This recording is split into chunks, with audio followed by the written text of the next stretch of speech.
Yo, what's up, guys? This is Why Not Be Reckless, aka Why Not Be Casting. I'm one of the HCS commentators, analysts, and full-time content creators. And today we have another HCS report where we're going to be talking all about the huge rank changes that are coming in real soon. Actually, tomorrow. Let's talk about it. So yeah, without further ado, guys, let's get right into it. This actually blog came out about 4 days ago. Sorry, I've been sick for the last few days, so didn't really plan making videos too much, or to be honest with you, probably couldn't, but we're gonna go in and literally read the entire blog, and I'm gonna give my opinion on it. Trust me, I got a lot to say. Let's go right into it. The next update for Halo Infinite will release including 2 new features for ranked play that have been highly requested by players: rank demotion protection and ranked quit penalty adjustments. Let's dive into the details and talk about how it'll work. Rank demotion protection. You just leveled up from gold into platinum. Nice work. That wasn't easy. Unfortunately, in your next game, you didn't play too hot, or maybe you got a phone call and were distracted. Put your phone on vibrate, or maybe one of your teammates quit. Well, back to gold you go. Well, not anymore with the introduction of rank demotion protection. Whenever you rank up into a new division, silver, gold, platinum, diamond, or even onyx, you will get a grace period of 3 games, win or lose, as a bit of a safety net, and you won't get demoted into the prior division. Example scenario: you level up into Onyx and your CSR is 1503. If you lose a game, disconnect, or quit, your new CSR will be 1500, which will keep you in Onyx. If the same thing happens 2 more times, you will stay at 1500. Winning a game will count as one of the 3 protection games. It's not 3 losses, it's 3 games no matter what happens. This is huge. I don't know why. To be honest with you, this right here should be called the Why Not Be Reckless rule, because how many times have you guys been watching my freaking streams and I'll get my Onyx 1500 and literally lose it the very next game, and then it goes back and forward. Literally, it's happened so many times. This is clearly the Why Not Be Reckless rule, but honestly, I think it's really, really good.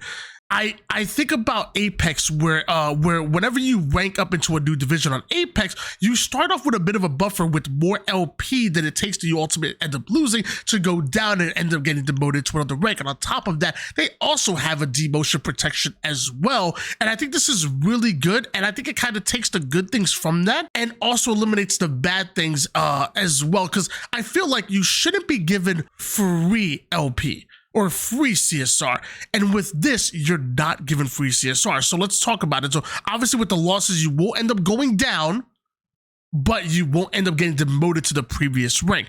On top of that, if you win, it sounds like you still get that CSR. Maybe I'm reading that incorrectly, but say, for example, they said if you lose 3 games, you won't go below 1500. Well, let's talk about the I guess the opposite side of that. What if you win 3 games? Every win will net you anywhere between 6 and 10 CSR after getting promoted. So potentially you can start off 30 CSR ahead with no chance of ranking down, which is huge. Imagine winning all 3 games, being a 1530 and starting from there, as opposed to potentially your first game either winning or losing, potentially going down and getting demoted. So I think we're talking about the losses and how you can't get demoted is great, but also I think the adverse to that, the opposite side of that, the fact that you can win those games, still gain the CSR by the time your promotion is done, you have yourself a little bit of buffer that you earned. Again, I don't want the idea where Apex gives you kind of like free LP. I don't want free LP. I want the chance to be able to earn it. And I think with this 3-game system, you have the option to have a bad game or 2, getting adjusted to the new rank that you're in, but you also have the opportunity to use that buffer, to use that protection to give yourself a little bit of a buffer in CSR on your way to try to climb to like 16, 17, and 1800s. This is huge, and we'll call it the Why Not Be Reckless protection rule. Next up, ranked quit penalty adjustments. So you're in the middle of a game and someone on your team just quit. Great. Now you've got no real shot of winning and you're just going to lose points anyway for quitting. Well, that's going to change as well. If someone in your game but not on your fire team quits, they will still receive the max penalty, but you will not lose any CSR. And actually, I just read that, but not on your fire team quits, they will still receive the max penalty, but you will not lose any CSR. This might be to try to stop people from gaming the system. Every time I try to record a video, every time. I actually just noticed that. We're going to talk about that a little bit more. So back in season 1, you actually had no penalty adjustments whatsoever. And if someone on your team ended up quitting or even crashing and you quit after them, not only would you potentially lose or most likely lose the entire 15 CSR yourself, but on top of that, there was actually a chance that you could get banned or temporarily banned from matchmaking for quitting out. Eventually, a couple seasons afterwards, we did get a bit of a penalty adjustment where if a teammate did end up quitting and you quit after them, you didn't have to worry about being temporarily banned. And in addition to that, if it was early enough, probably within like the first 2 or 2.5 minutes, you would only get -5 loss as opposed to as much as a -15. Eventually, that kind of tiered off, depending on how far you into the game. It could be 8, 10, and then maybe even up to 15 as well, depending on where it was in the game. But most of the time, if you start off in a 3v4, you just quit out, take your -5, and that was pretty much it. As far as that goes. Now, I will say I thought that was a great change, but a lot of people said maybe it wasn't enough, and a lot of other people just didn't know about that rule change whatsoever, and I was kind of surprised by that. And it would literally play out an entire 3v4 in fear of potentially getting banned if they ended up quitting out, and where in actuality could actually receive less CSR. With this, you won't lose any points as long as the person that quit out is in your fire team. Again, it really makes me think that they're trying to stop people from gaming the system. Like, if you're about to lose, somebody on your team is a CSR mule, so they quit out on purpose so that you guys can quit out afterwards and game the system that way. I think putting this caveat in there, it may not make a lot of people crazy happy, but I think it is important to stop people from gaming the system. So keep that in mind. Okay, very cool. But we got some questions, Sashi. If someone on the other team quits, can I quit with no penalty? Yes. Why would you want to? That might be free CSR for you. If someone on my fire team quits and then I quit, what's the penalty? You will lose up to 5 CSR, just like it is today. Again, if they're in your fire team, as far as that, again, we're trying to stop some kind of game in the system. If someone not on my fire team quits, but we stay and lose the game, how much CSR would I lose? 0 CSR. Huge. Ranked games are not meant to be played out with uneven teams. Players should be able to leave with no penalty and just start searching again for another match. Absolutely huge, especially for solo queuers and even dual queuers like myself. What happens if a teammate quits/crashes while loading in? The first quit after the match starts and will still receive a full penalty, but after that, all players will be able to leave without any penalty. That kind of sucks. If someone in my game quits and then I decide to quit for no penalty, will I still get hit with the ban hammer? No. Quitting in these instances is safe from the ban hammer. Again, all really good changes. I will say, what happens if a teammate quits? I don't know if I'm reading this incorrectly, but this kind of sucks as far as that part of it. But either way, the rest of what I'm reading is a total dub, and there's always a rhyme or reason for everything. This could be another way that they're trying to stop people from gaming the system.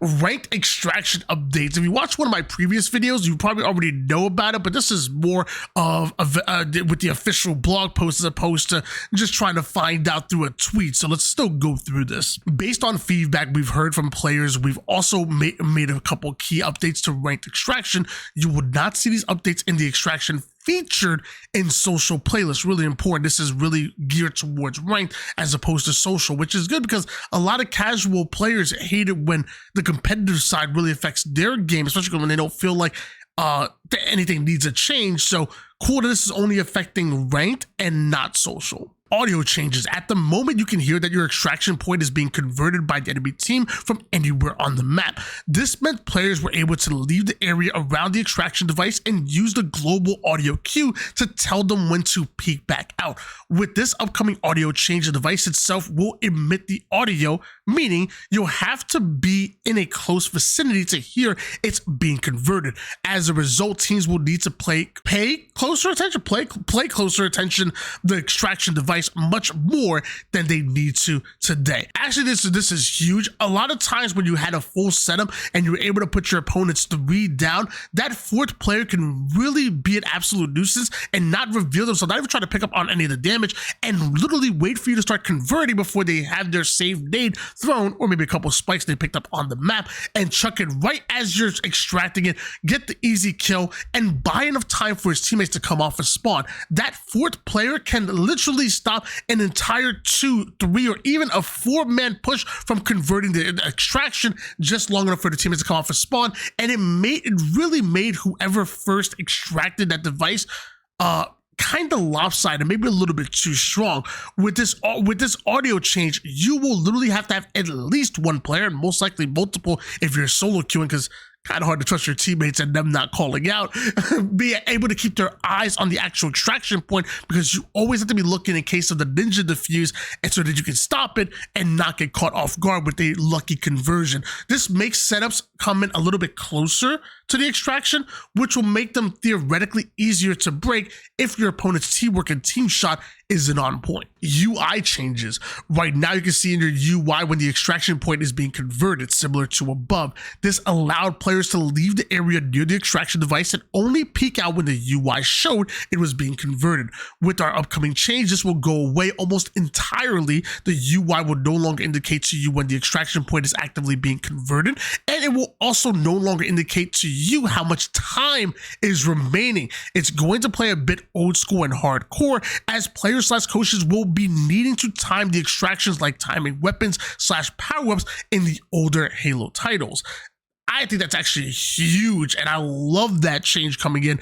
I feel like, well, first of all, the UI changes work really well with the audio changes. Again, kind of same thing. You got to keep your eyes on extraction. Ninja diffuses and ninja conversions are going to be a real thing, especially when you include like what you can do like the shroud and different equipment like that, getting information and concealing yourself. But on top of that, taking off the timer so you know exactly how long is left.